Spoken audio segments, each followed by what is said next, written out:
আগামীকাল বিদায় নেবেন মেসি। আর্জেন্টিনার মাটিতে আর্জেন্টিনার জার্সিতে আর কখনোই দেখা যাবে না আর্জেন্টিনা তথা বিশ্বের ইতিহাস সেরা খেলোয়াড়কে। মনুমেন্টালে বসে দর্শকদের সুযোগ নেই আর লিওকে মিডাস তাসের সঙ্গে মেলানোর, কিংবা সুযোগ নেই বিখ্যাত কোনো রং শিল্পের তুলির ছোঁয়ার সঙ্গে তুলনা করার। তাই কাল শেষবারের মতো আয়োজন করা হচ্ছে ফেয়ারওয়েলেরও। আরো শুনুন শরীফুল ইসলামের লেখা প্রতিবেদনে।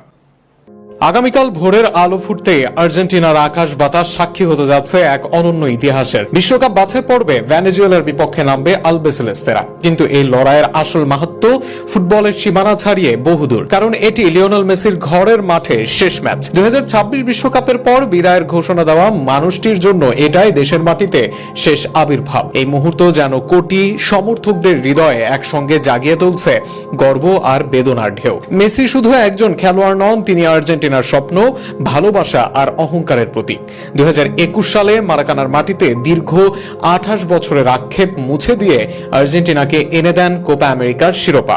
এরপর 2022 কাতারে লিখে দেন অবিনশ্বর কাব্য। 36 বছরের বিশ্বকাপ খরা ভেঙে দেশের জন্য এনে দেন সোনালী ট্রফি।